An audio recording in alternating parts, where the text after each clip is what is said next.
Hello, hello, ಇವತ್ತು ಹೋಳಿ ಹಬ್ಬ. ಅದಕ್ಕೆ ಸೊ ಅದಕ್ಕೆ ಫಸ್ಟ್ ಕಲರ್ ನಾನೇ ನಿಂಗೆ ಹಾಕ್ಬೇಕು, ನೀನು ನನಗೆ ಕಲರ್ ಹಾಕ್ಬೇಕು. ಇಲ್ಲ ಇಲ್ಲ, ಅಮ್ಮ ಇದಾರೆ, ಬರಕ್ ಆಗಲ್ಲ. ಬರಕ್ಕಾಗಲ್ವಾ? ಬರ್ಲೇಬೇಕು, ನನಗೆ ಗೊತ್ತಿಲ್ಲ. ನಾನ್ ವೆಯ್ಟ್ ಮಾಡ್ತಾ ಇರ್ತೀನಿ, ಬರ್ತೀಯ ಅಷ್ಟೇ. ಬಾಯ್ ಬಾಯ್ ಬಾಯ್ ಬಾಯ್ ಬಾಯ್ ಬಾಯ್ ಬಾಯ್. ಬರ್ತಾಳೆ ಅಂತ ವೆಯ್ಟ್ ಮಾಡ್ತಿದ್ದೀನಿ, ಬಂದೇ ಬರ್ತಾಳೆ. ಸರಿ, ಕಾಲ್ ಮಾಡ್ಬಿಡೋಣ ಅಲ್ವಾ? ಬೆಳಗಿರಲಿ ನಿನ್ನ ನಾಳೆಗಳೆಲ್ಲ ನಾನೆನೆಯೋ.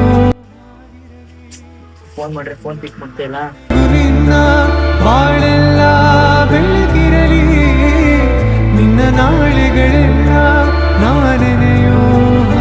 ಟೈಮ್ ಆಯ್ತು, ಲಾಸ್ಟ್ ಕಾಲ್ ಮಾಡ್ತೀನಿ. ಮತ್ತೆ ಏನೋ ಬಿಸಿ ಇದ್ರೆ ಲಾಸ್ಟ್ ಕಾಲ್ ಮಾಡೋಣ.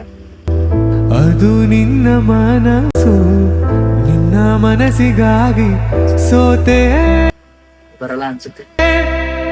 ನೂರಾರು ಮುಳ್ಳುಗಳ ನಡುವೆ ಹೂವಿದೆ, ಯಾಕೆ ಬಣ್ಣ ಹಚ್ಚಲ್ವಾ? ನೂರಾರು ನೋವುಗಳ ನಡುವೆ ಫೈನಲಿ ಬಂದ್ಬಿಟ್ಟ. ಬರ್ತಿ ಅಂತ ಗೊತ್ತಿತ್ತು. ಪ್ರೀತಿ ಮಾಡ್ಬೇಕಾದ್ರೆ ಒಪ್ಕೊಂಡೆ ಅಲ್ವಾ? ಹಂಗೆ ಪ್ರೀತಿಸಿದವ್ರು ಕರ್ದಾಗ್ಲೂ ಬರ್ಬೇಕಲ್ವಾ? ನೆನೆ ನೆನೆದು ಏಕಿರುವೆ ಮಾತನಾಡದೆ. ಕ್ಷಮಿಸುವ ಕ್ಷಮಿಸುವ, ನೀ ತಾನೇ ನನ್ನ ಜೀವ ಎಂದು ಕಂಡ ಕನಸು ಅದು ನೀ.